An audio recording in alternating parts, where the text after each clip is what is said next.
Hello,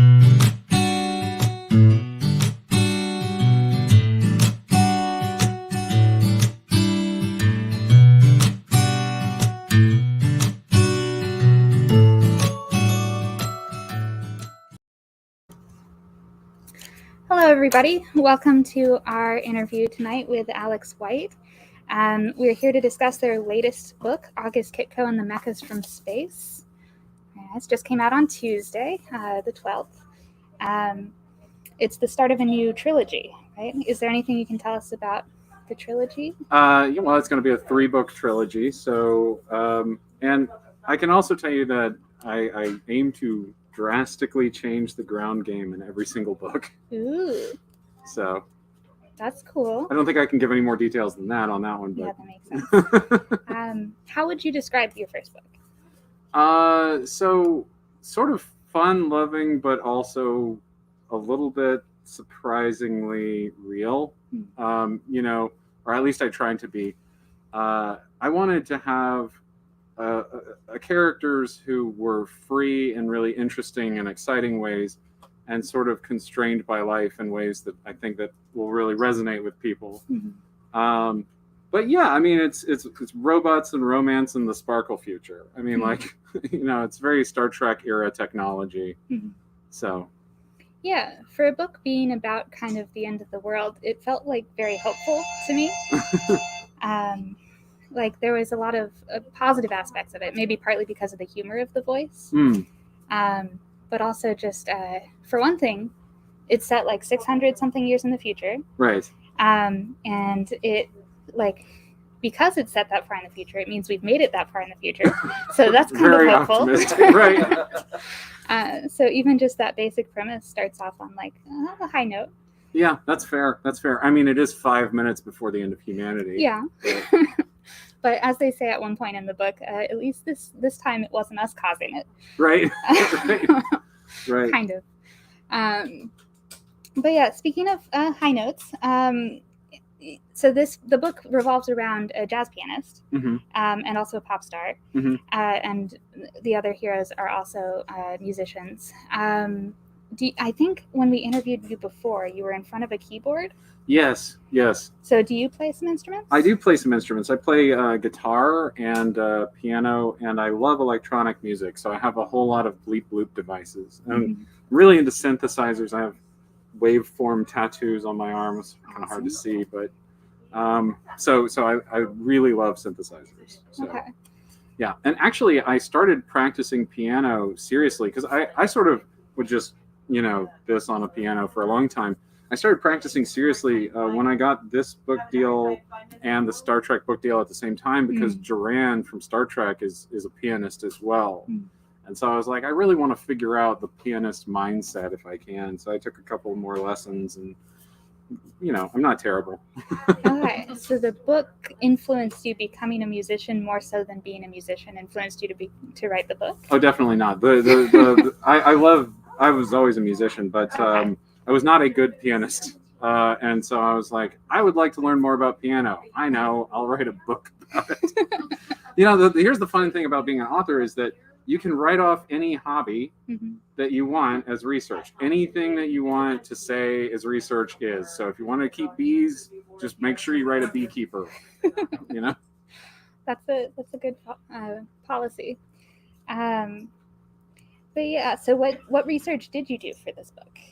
Well, as I said, I did discuss with a lot of musicians. I also sort of was trying to make sure that there was a future where everybody's in it. I mean, when you're talking about the end of the world or whatever, oftentimes it sort of is like, it's about Christian Bale, and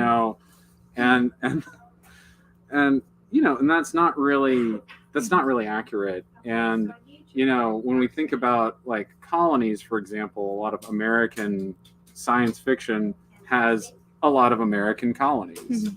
And I felt like that wasn't really going to be, accurate. Right. Yeah, so it was, so when they went out to the other colony planet, it was definitely not American, but no. American financed. It was in part American finance. That's true, because you can find our money all over everything. True. It looks like we do have some audience questions. So Doug Jones says, as a music theory geek, I have a passion for the description of the keys. Just love the reference to F. Dorian. What was the inspiration for using that particular mode? Well, I just really was enjoying modulating that with C minor, and it was sort of close to an Autumn Leaves kind of situation, but not quite. And I really liked how weirdly sort of happy it starts. I have a lot of music that I started out composing in F minor just because I didn't really know, it just sounded really sort of big and interesting. But when you add a seventh onto it, it gets super jazzy, as everything does when you add a seventh onto it. Well, that's fun. And like Kim posted, if anybody in the audience watching virtually has questions, feel free to ask them and we'll answer them, and then we'll get to live people a little bit after. Live people. No, the corpses we're not asking questions of. They're they can over just there. Lie there. Yeah. Okay. So you mentioned that you wanted it to be like kind of cheerful but also real. Some of the parts of it that like felt real or like spoke to this era right now in particular was some of the issues around bodily autonomy. Oh yeah. What would you have to say about that aspect or that theme running through the book? Well, I myself suffer from chronic illness, so I'm used to a lot of bodily pain. I think that there's a real. I think that we often consume our heroes bodily. We often sort of say like everything about you belongs to us. That's a bad swimsuit body. You look terrible.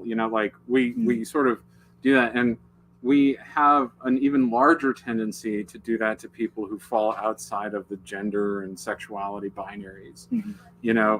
And so that was a big part of the inspiration for that, and also just because I think that people who have chronic illnesses also have a place in the apocalypse. One of the problems that I have with so many apocalyptic fantasies, especially like the classic sort of zombie ones, is that it never says like, yeah, before the movie started, everyone who needed insulin died. It just everybody's sort of cheerfully trying to get through. And Interstellar is a great example of a movie where it was just like, yeah, it's all these photogenic people in Kansas. They're the last survivors.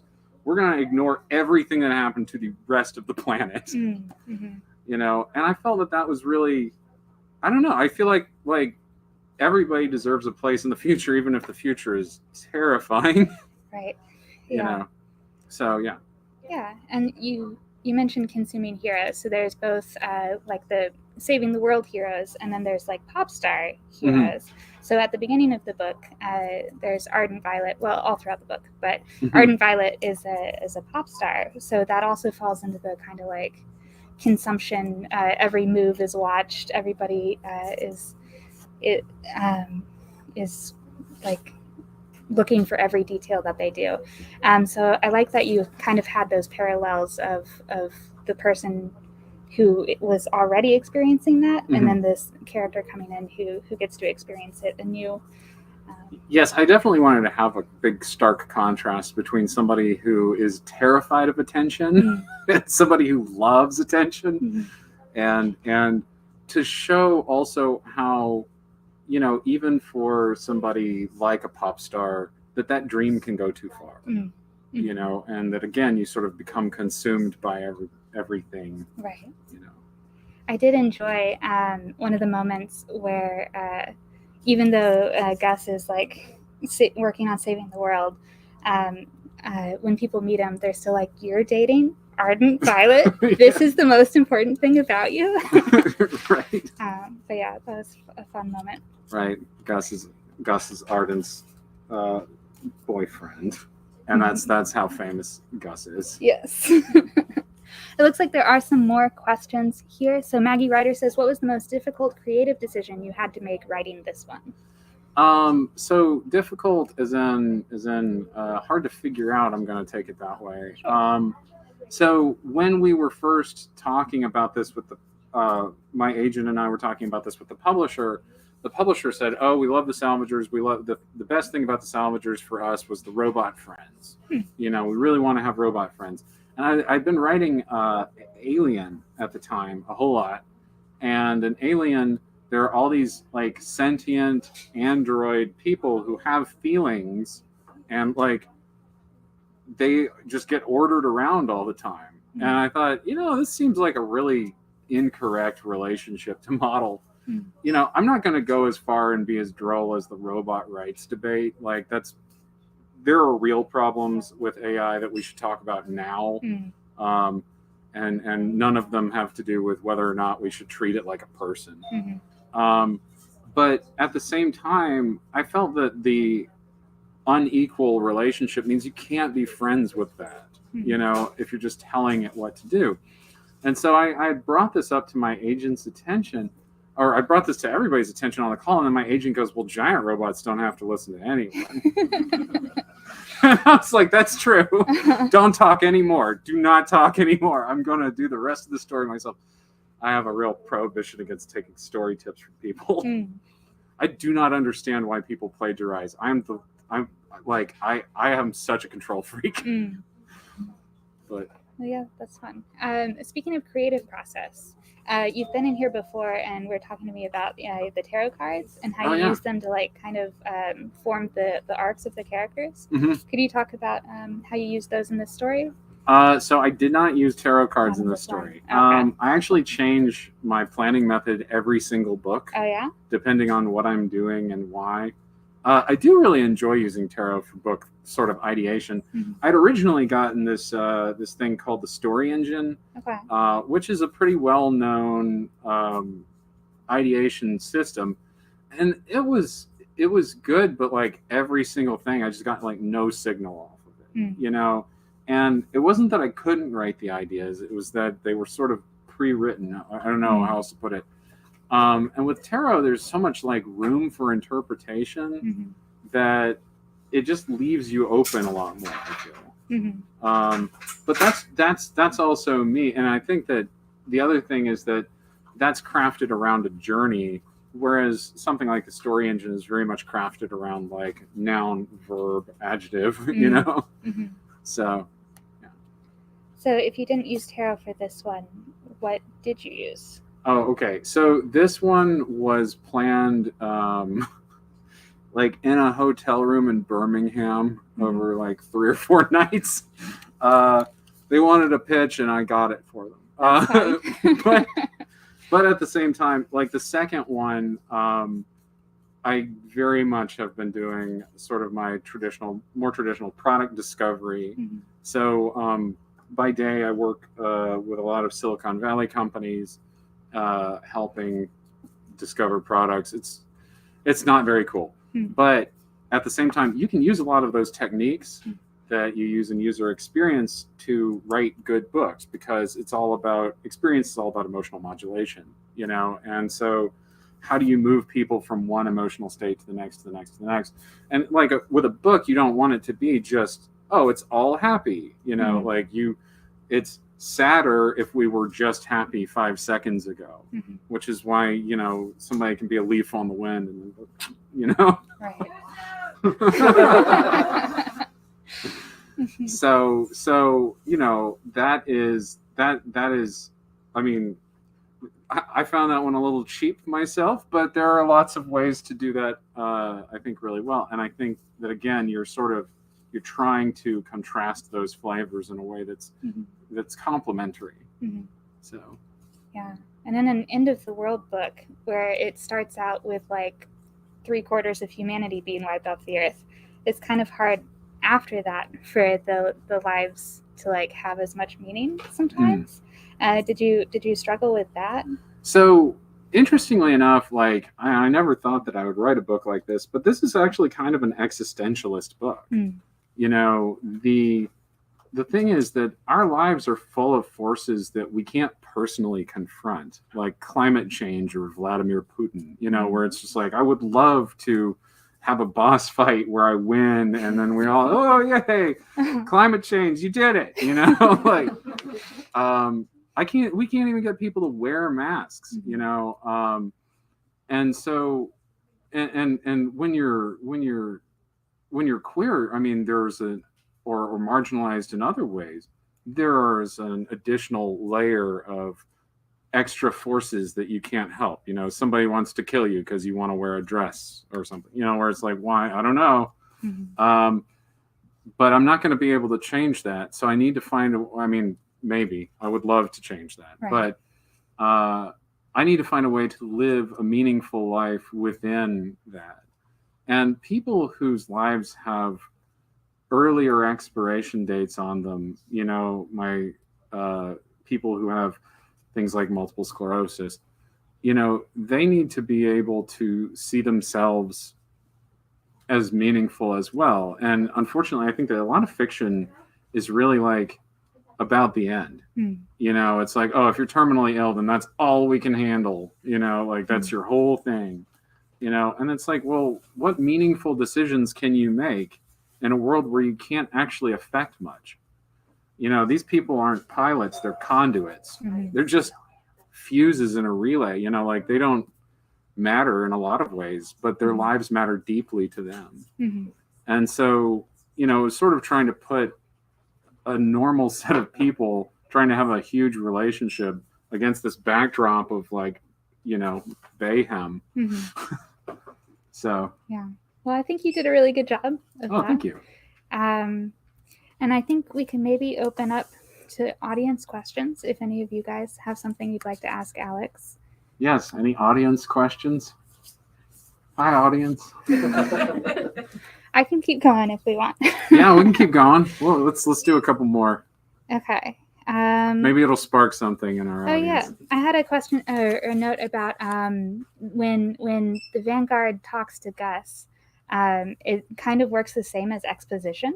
Yes. Which was really fun. And so it was kind of a clever way of like putting the exposition in there as conversation, but still being written as exposition. How did you like play with that and how the different robots spoke to? That was a super difficult line to walk, actually. And when I told my editor, I was like, okay, so the robot, when it talks to Gus, it's just the voice of reality. My editor was like, how is that supposed to work? She was like, maybe call it, Alex. I don't know. You know, you're not making sense. It's usually a good sign. You know, and so, yeah, the tone has to be such that you wouldn't call it conversation, but you also wouldn't call it narrative. And finding that balance of conversational versus narrative tone was the key to establishing Grimmelkin's voice. It took a lot, and definitely it didn't like go perfectly on the first draft, you know. So yeah. Well, I think that's always a challenge, especially in like speculative fiction works, is to balance the exposition because it's such a different world that you're presenting. That there's so much information that needs to be like put out there. Yes, and unfortunately, like this is something that's really fun about like writing tie-in fiction is you can assume that if somebody wants to buy an Aliens novel, they probably saw the movie. You know, very few people are going to buy, you know, Star Trek without binging Deep Space Nine first. You know, your binger reader overlap is like a circle. You know, so you know, at the same time, you know, that enables you to skip so much. But then when you write something like this, where it's like there are a lot of logical leaps that you need to make to get the rules of the setting, you know, and so every logical leap has to have exposition behind it. And yeah, that's always daunting. I find that humor helps. Characters who aren't familiar with the exposition themselves, you know, so people who are sort of novices to the situation. I've never been a giant robot conduit before, you know, that's good. And a lot of science fiction plots are silly. If you were in them, you would be like, I can't believe this is happening to me. So yeah, that does make it hard to describe books to people. When people are looking for sci-fi or fantasy or books and they're like, what's this about? You're like, just read it. What question? But yeah, I think one of the ways that you've handled that balance with the exposition was through like minor, like small details. Like those really helped make the world feel like fleshed out. Like I think I noticed at one point it mentioned something about like middle school curriculum, and it wasn't something that we learned during middle school. It was like orbital dynamics. Right. Yeah, it's been a long time since I had orbital dynamics in middle school. Right. But just like the little details like that make it feel like its own like real fleshed out world in a real way. There are 3 easy shortcuts in narration if you want to expose a culture for what, like it's surface level, so you can't just leave it here. But 3 easy shortcuts are food, fashion, and architecture. And of course the way that they talk, but that's sort of what everybody goes to. But food, fashion, and architecture are, this is how we live our lives. That's the majority of things you interact with. So those are really where I like to spend a lot of time. So yeah, I did have a question about the architecture with the ovum. Did you put that in for the express purpose of making the joke about cracking a few eggs? No, I did not. I just I thought, what would be a brutalist masterpiece? And I was like, a giant upside down egg. So, because when it got to that joke, I was like, the payoff. But no, that was fun. Yeah, so the last one of yours I read was Big Ship at the Edge of the World and Universe? Big Ship at the Edge of the Universe. Big Ship at the Edge of the Universe. That's okay, you didn't say at the end of the universe. I always have to correct people. I'm like, no, the restaurant's at the end. Yes. But in that one, it was a very visual book with all of the, like, especially with the fighting and with the, like, flash kind of fighting. This one was much more auditory. Oh, interesting. Especially with, like, maybe it's because I listened to it partly on audiobook. Oh. But also with the like the voices of the dead and their like last words in the ghosts. Ghosts, yeah. It felt like a lot of the major components of the book were auditory. Yes. Well, it was really important to me to focus on the sound of the book, for lack of a better term. And when I had originally, again, pitched the editors on it, one of the pieces of feedback that I got was like, okay, don't try and make like a jazz book, and I was like, it's not exactly that, but and I was so gratified after I turned it in, and my editor was like, this feels like a jazz song. I'm really impressed, So, but I think a big part of that is by constantly focusing on what people are hearing, especially because the characters who are the point of view characters care about music more than anything else. It's their whole lives. And like, that is something that is true of every musician that I know, is it's a compulsion, much like writing. So yeah, I think that if to stay in their minds, you really do have to focus on what they're hearing all the time. Would you consider writing music to go along with the book? I already did, actually. So if you listen to it on audio, the theme song that comes on at the beginning, I actually wrote that. Oh, that's so cool. So yeah, I also wrote the theme song to Big Ship at the Edge of the Universe too. Oh, nice. I didn't have that on audio, but I might have to go check that out. Yeah, it's fine. Very cool. Well, does anybody have any questions? Checking again online. Oh, there we go. There's Alec?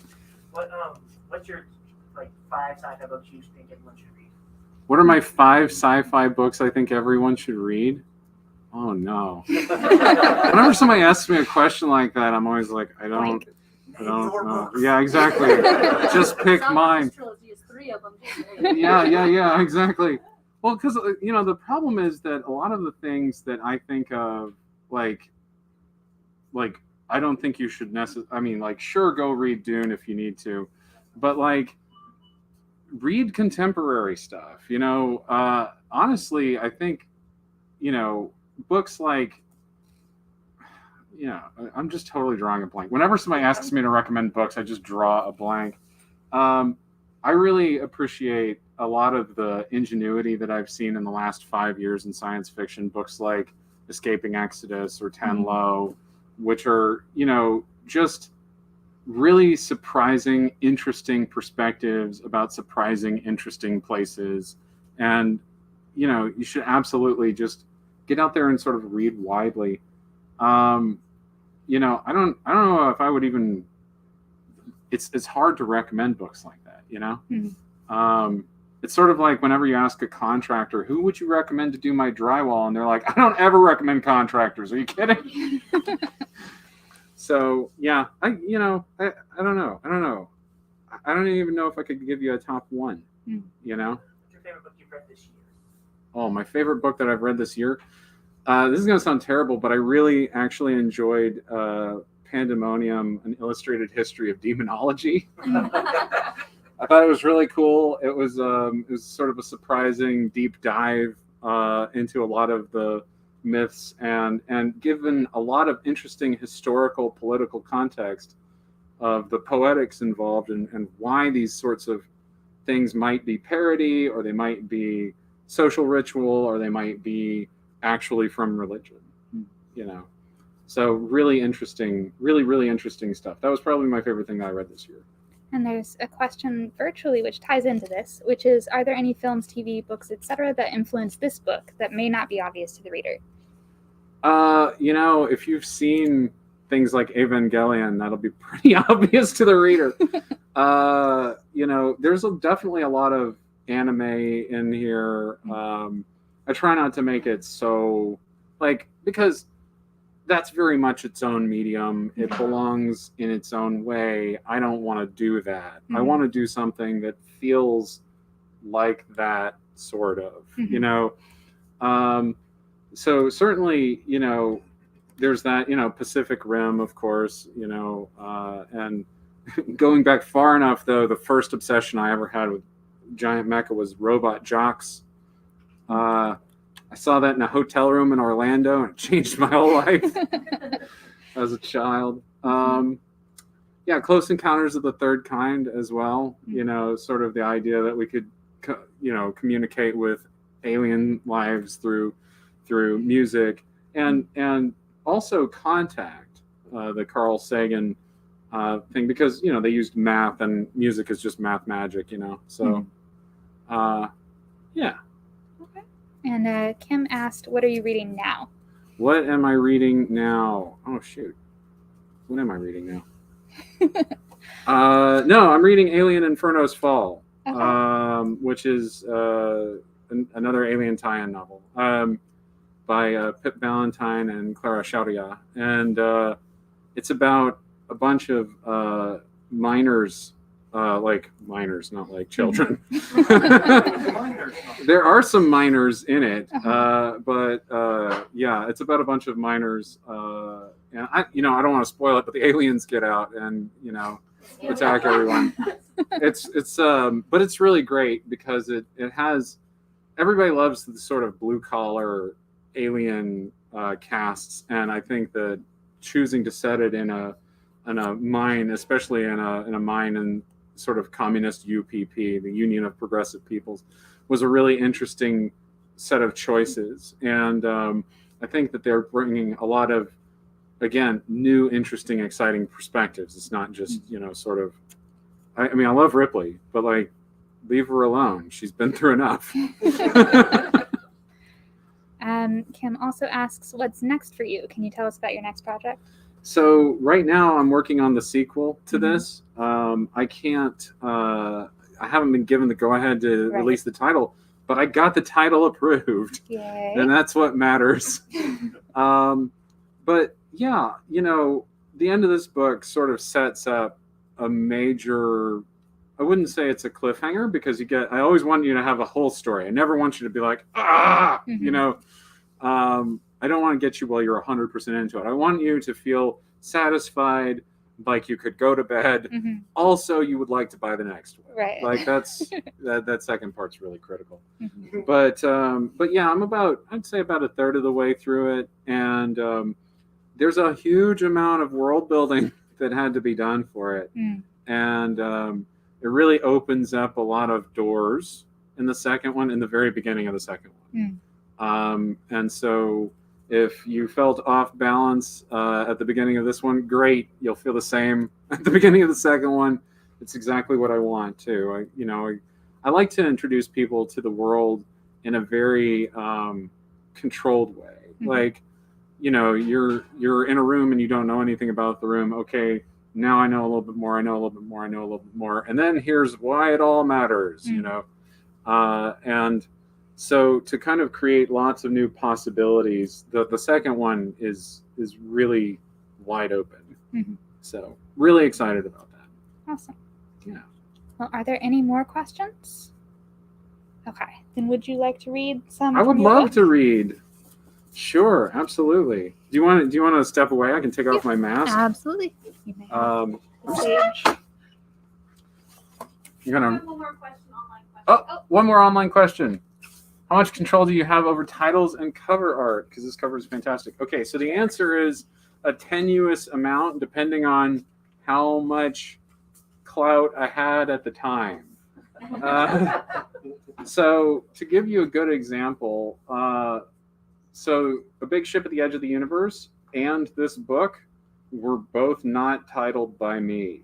Okay. I had my own titles. I'm not going to tell you what they were because the publisher said they sucked. It's okay.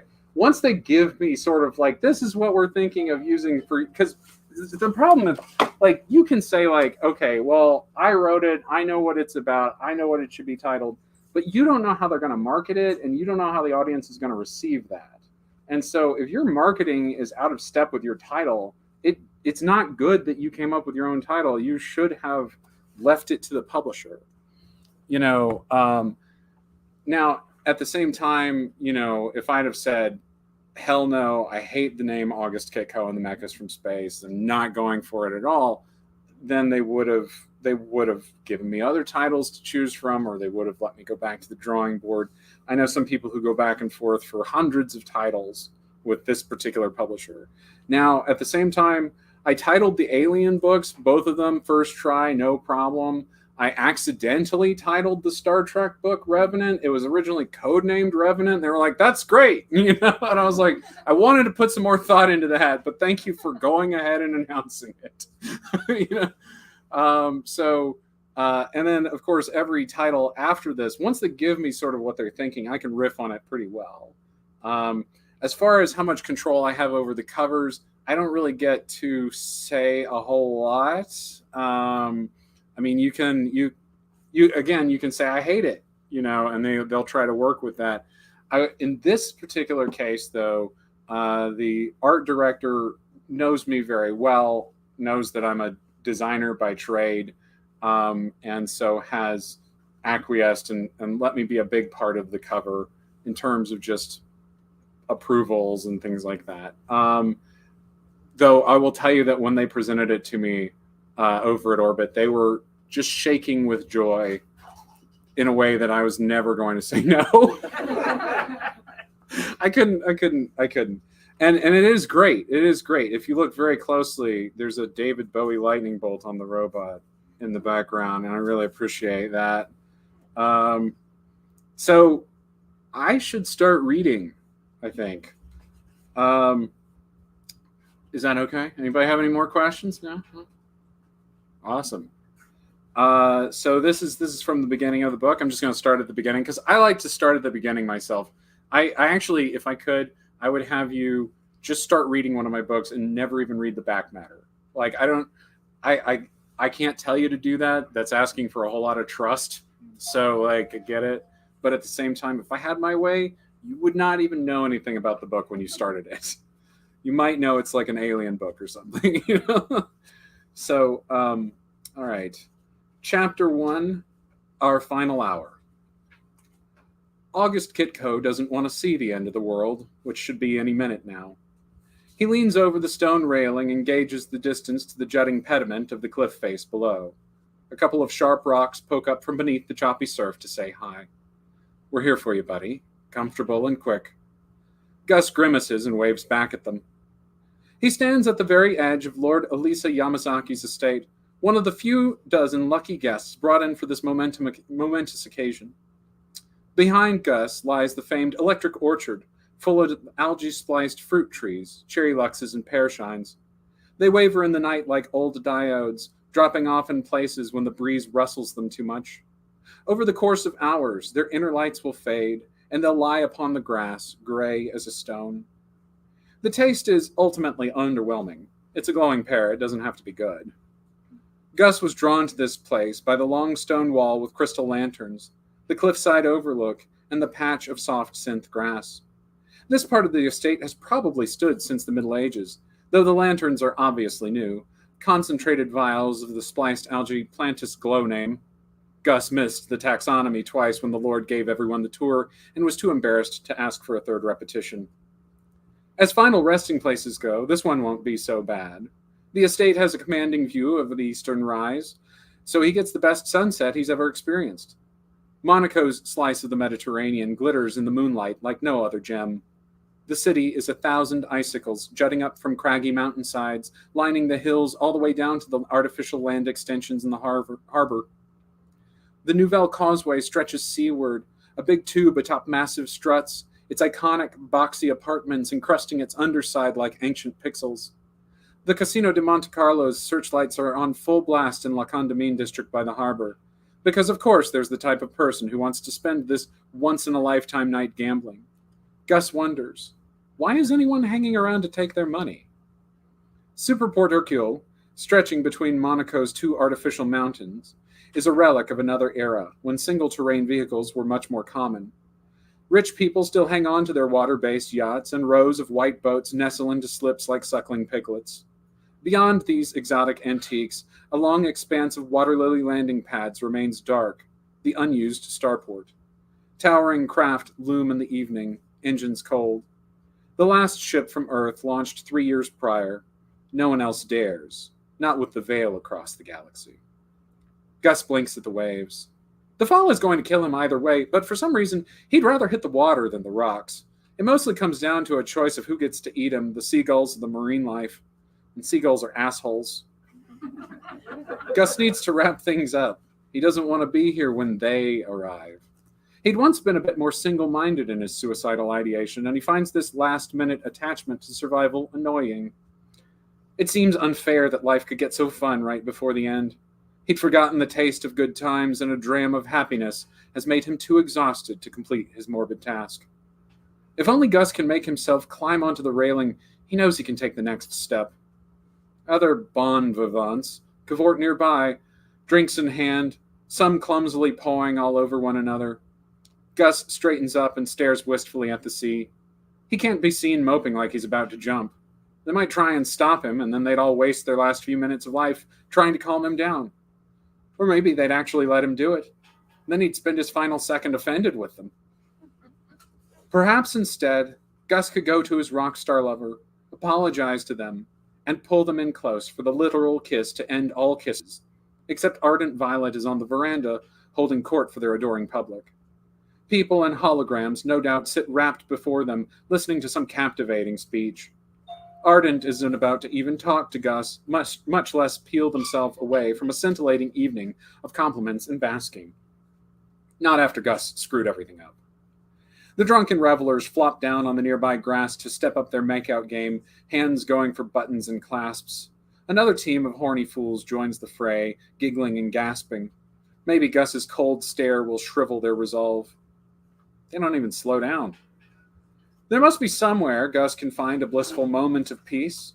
He thrusts his hands into his pockets and wanders back up the estate grounds toward the main house. The lonely path winds past botanical oddities and designer plants of all shapes and colors, vibrant like the coral reefs of old. Lord Yamazaki says she takes her inspiration from Dale Chihuly, but to Gus, she just seems like she's really into jellyfish. La Maison des Huit Étoiles rises out of the electric orchard like an enchanted castle. Its 8 glossy blue spires a stark contrast to the archaic walls surrounding the grounds. Atop each spire is a bright light for the Yamazaki family members who... something. Again, Gus wasn't paying full attention during the tour of the place. He'd had his mind on other things, like being surrounded by the best musicians on Earth. The bay breeze this evening is unbelievable. The kind of night best spent at an open window with a piano and a drink. The piano still exists, but the booze is all gone, guzzled by the revelers, the staff, and the talent. The staff can't be blamed. They've got their own partying to accomplish. And it's not like Gus is doing his job. Few people are for any reason. Whole swaths of the world are going unwatched on the verge of collapse, and it doesn't matter. Gus Kitko, renowned jazz pianist, was flown here during the victory party, but they canceled that 2 days ago. More accurately, his job was to play during the victory party after party. His style doesn't exactly draw the millions required to headline, but he's a musician's musician. Some days, it's like his fans are all more famous than he is. Gus has almost reached the sprawling manse when he detects Ardent's musical laughter. He doesn't want to look. He knows it'll stop his heart, but he glances out of pure masochism. The rocker stands resplendent in a flowing robe, textilads luxed up like a bird of paradise. Their hair is an anodized red this evening, cut short with an edge like a knife. They've painted their exquisite face in jewel tones, pale skin traced into captivating shapes. Electric blue lips remain quirked in a smile until Ardent claps eyes on Gus in return. They don't rage or scowl. They simply note him with a neutral expression and move on. Ardent Violet lives in another world of packed arenas and coliseums, of paparazzi and nightly jaunts to the most exclusive clubs out there. Gus will never run in their circle again after Monaco. They're above him. But there is no after Monaco.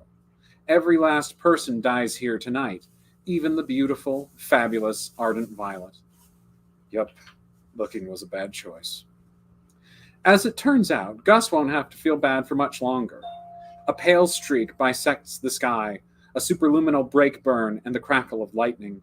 A flaming comet falls from the heavens, and the Superport's harbor erupts into a geyser in the wake of a towering splashdown. All eyes travel to the site of the crash, and even the raw magnetism of Ardent Violet can't continue to hold their attention. A Titanic Exoskeleton rises from the waves, interlocking armor plates a sleek purple. It unfolds its long arms, each sheathed in an ivory gauntlet, and stands atop a pair of legs. It's humanoid, bilaterally symmetrical. A fission halo encircles its faceless head, splitting plasma sparks in all directions. A pair of silver handles jut from its ribcage like knives buried up to the hilt. It has no eyes, only a smooth purple dome reflecting all around it. This titanic disaster could have landed anywhere else on Earth. There was an entire planet of perfectly apocalyptic locations, and a huge pantheon of faiths to satisfy with a melodramatic entrance. But no, it had to show up at the exact spot where Gus was trying to get comfy for his own doom. Juliet the Vanguard, destroyer of 6 colonies and 2 worlds. Soon 3, counting Earth. What's our time like? What do we... It is 7:44. 7:44? Yeah. Do I keep reading? It's up to you. Yes, please. All right. 2 days prior, Gus had hope, tangible hope, for the first time in 5 years. The remnants of the Sol Joint Defense Force had just deployed to the unfortunately named Dictum, the solution to the Vanguard doom. It was a big, fancy battle cruiser that could drag travelers out of hyperspace, yanking them into its firing line. That seemed to Gus like a meaningless achievement, but there was a sudden surge of hope amongst the populace. The United World's leadership were eager to tout their coming success. Their plan was to intercept any vanguards and sucker punch them with the most powerful particle cannons in existence. With defense figured out, the Sol system, last bastion of the human species, could finally go on the offensive. Gus had dropped his toast when he checked the news that first morning. Ghosts massing, Vanguard incoming, Dictum will destroy and Sol's system. The harbinger of humanity's end was on its way, and the superweapon was going to stop it. Foregone conclusion. Nothing in the news articles indicated this was an attempt, or that it could fail. Every content outlet talked about the Dictum like it had already vaporized all 15 vanguards. Anything less spelled the destruction of Earth. Gus reacted to this news in much the same fashion he handled all of his problems. He sat down at his piano and began to play. The ivories calmed his nerves like a gentle rain, and he wrestled with the mortality that everyone on Earth faced. Young or old, they were all in the same boat. Tomorrow's potentially truncated. Then came the holocall. General Landry and a cadre of USO coordinators looking to put on a star-studded concert to celebrate their forthcoming first Vanguard kill. They offered Gus immediate passage to Monaco and accommodations at Lord Yamazaki's, asking him to be ready for the big party. Gus agreed, and when he terminated the call, a Swish Brio XR idled in front of his Montreal walk-up. Its swept nano-black form absorbed all light, coppery windows and lines of chrome, the only reflective surfaces on it. A team of smiling assistants hurried Gus from his house, promising to send anything he needed to Monaco. They even gave him a cart with a few thousand unicreds to load into his account in case he wanted to relax ahead of time. It was a hell of a lot nicer than government work was supposed to be. A stratospheric jaunt later, he was brunching on the deck of a yacht with musical luminaries from the top of the charts. He had one piano song that had been sampled and remixed into a hit, so he felt a mild kinship with these gods. They'd all been summoned by their governments to boost morale, and they were excited to meet August Kitko, the guy behind that one sample. Everyone talked about the various Battle Watch parties they'd be attending that night. People spoke to Gus like he'd already been invited to one. He would have been glad to clear his busy schedule of clipping his toenails in his bedroom and staring wistfully out the window. No invites were forthcoming, however, and Gus was too shy to ask. He could only hope someone would take pity on him so he wouldn't spend the most stressful news broadcast of his life alone. The pundits figured that the dictum's interdiction would come sometime in the next 20 hours, pegging the likelihood at 11 p.m. Victory event details to follow. To compensate for Gus's lack of friends, government handlers arranged activities and meetups. Every minute of the day leading up to the night was mind-blowing goodness. Champagne and croissants, wandering the casinos, staring into the seaside sunset from the little park at Point Hamilton. Even though the Greenway was just a couple of statues and a few bushes crammed between two luxury high-rise condos, the place had a peaceful air. Gus's hiking buddies, a couple of rockers from a town named Medicine Hat, said they wanted to call a friend to bring some wine. That friend turned out to be the multi-platinum record-selling Ardent Violet, who showed up with a block party in tow. Food, liquor, and drugs followed, and Gus found himself ensnared by the wildest rave he'd ever attended in a public park. When the throng became unbearable, Gus pushed out to the street for some fresh air. He wound down a few side alleys, trying to get a little space from Ardent's many admirers. Instead, he ran into Ardent Violet themselves. They sported a forest green pinstriped suit, its edges giving careful folds like paper animals. A few fresh flowers bloomed on their wide-brimmed hat. The whole outfit looked like it cost a fortune, which was why Gus was surprised to find Ardent sitting on the old stone curb, flicking through the ganglion UI on their bracelet. Gus wasn't a fan, but he knew a member of pop music royalty when he saw one. He was always wary of speaking to the big leaguers like them. Half the time they turned out to be nightmare humans with disturbing views. "You okay?" Gus asked. Ardent rose and brushed the dust from their butt. "Yeah, just had to come up for air." Gus glanced back the way he'd come, toward the party in the idyllic park. It was too much for him, a person whose scene was quiet piano bars, but surely Ardent could handle it. The rocker regularly flounced about circus ring stages with all sorts of holograms, drones, strobes, tractor beams, and earth-shattering bass. Gus frowned thoughtfully. "You brought the party." "I always do." A bitter note flavored their voice. "It sounds difficult." Gus sauntered over to a packed cab and leaned against it. It squawked a warning at him, and Ardent jumped. Thank goodness they both laughed. Sorry about that. Gus resettled himself against an aging wall near a historical marker, dating it all the way back to the 2150s. The building's moneyed architecture bore the hallmarks of the infinite expansion, right down to the streamlined, printed flagstones flecked through with precious metals and gem shards. "Gus Kitko." He raised a hand in a brief wave, then crossed his arms. "Kitko," they repeated. He pushed off the wall. "And I should go, because you said you were out here to come up for air." "Oh, whatever." No, I shouldn't be taking up your time. Being Ardent Violet looks, A raucous roar from the party wafted by on the breeze. "Exhausting," he finished. They fixed him with their gaze, and it was like staring into the sun. They'd tinted their irises an inhuman red to complement their dark green suit. What was going through their head? Had his comment crossed the line? When the silence grew too painful, Gus reached into his pocket and pulled out his battered old mint tin. Its contents jingled softly as he flipped it open. Ardent immediately perked up. "What do those do?" they asked. "Tastes like mint," Gus replied. "Would you like one?" "You're probably the only person here who carries candy instead of drugs." "Then you need me around for when you'd rather have things sweet and calm." "Is that what you are?" August asked, red eyes boring into him. They drew close and plucked a mint from the tin. Sweet and calm. My friends would say so.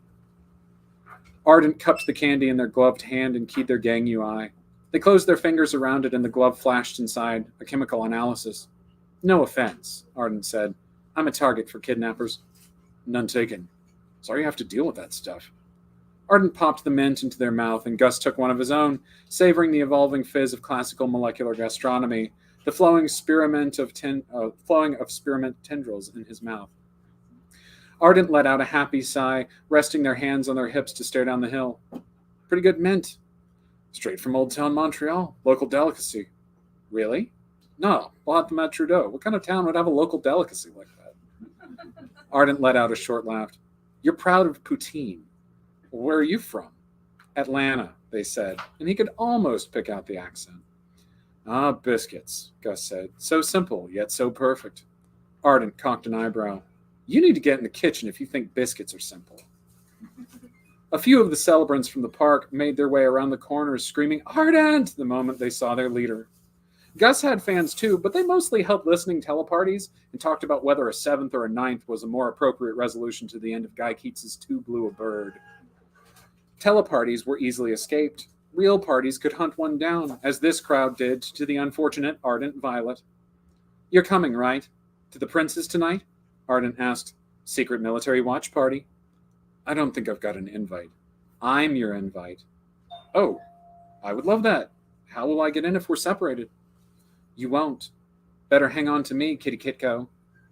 They gestured for Gus to follow, and though he hated this sort of loud affair, he did. That night, they gathered in the Prince's palace to watch the action unfold. The atrium gardens were a labyrinth of wonders, each turn hiding another botanical curiosity. Torches waltzed over the silent, somber processional, and Gus kept close to Ardent. At last, they came to an expansive amphitheater, like a small stadium for the Prince and his friends. Coats of arms flew from above, hovering in suspension fields. The Prince considered it gauche to holo-project his country's flag instead of using the real deal, so he had actuave banners up everywhere with recordings of wind playing into them. Gus found all the magical fanfare silly, but wizardry had taken over the royal aesthetic a few hundred years prior and never quite let go. Perhaps it was their way of explaining their place in the world, which was esoteric at best, borderline arcane. Either way, Gus preferred his tech interactions a bit quieter, with fewer moving paintings and enchanted chandeliers. A set of crisp, tasteful numbers counted down atop a central dais amid swaying droplets of crystal, a timer on humanity's final trial.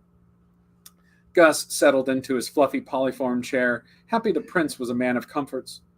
Ardent took the seat beside him, which expanded to fit them both, and wiggled in close. Very close. Hitting on him close. The place brimmed with dignitaries and important folks. I am definitely the least cool person here, Gus whispered. Should I move? Are you not good enough? Ardent pulled a stray hair back behind their ear. If you could sit beside anyone in this room, who would you pick? Ardent Violet, hands down. While they all waited, the Prince's fountains played a poignant water ballet by Maddie West, Sins of a Civilization. Holographic dancers flitted between fountains, seamless illusions immersing Gus into the thesis of the piece. It reflected on the evils that had shaped their world and expressed the desire that their reality exist long enough to be fixed. Too many, it argued, will be cheated out of their justice if death takes everyone. 45 tearful minutes later, the ballet ended and the dictum appeared abruptly in their midst, Whitehall shining in the light of Sol. Gus figured there ought to be at least a bit of fanfare since the superweapon was their only salvation. Maybe a logo or a clever jingle. Just boop, starship. The dictum certainly didn't look like humanity's only hope. It was mostly cannon with a little bit of ship appended to the ass end for control.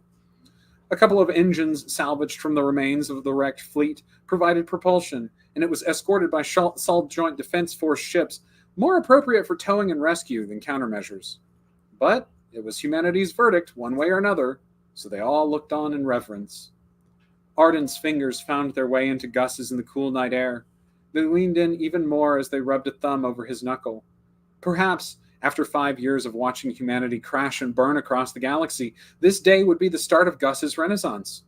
The dictum worked precisely as promised. drawing Earth's would-be destroyer, Juliet, into the center of the fleet near Jupiter, but they'd only sprung the trap on themselves. A swarm of golden robots erupted from Juliet's superluminal braking path like glowing dandelion seeds. These choked out the meager starfighters of the Sol Joint Defense Force, murdering the human pilots with superior reflexes, awareness, and maneuverability. Gus couldn't make out any details, just a lot of small pops and the murmur of the crowd.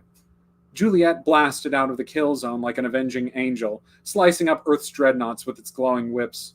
The dictum didn't even get a shot off.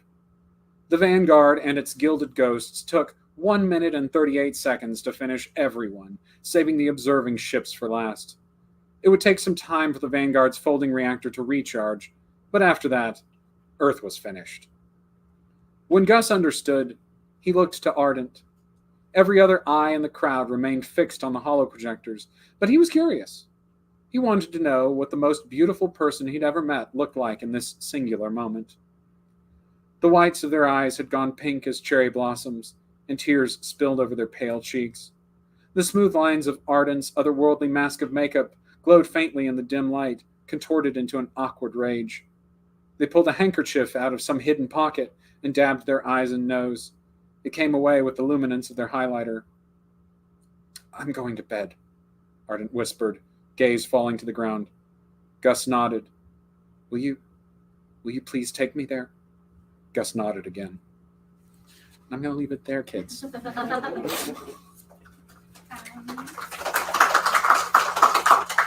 So yeah, we'll wrap up the virtual part of this and start the in-person party part. Yeah. So if anybody wants to read more of August Kitko and the Mechas from Space, we have copies here, and Alex can always come back and sign them or personalize them for you. That's right. No matter where you are, I will sign a copy and they can ship it to you. Yes. So you just go to our website, which is read-it-again.com, and you can find it there.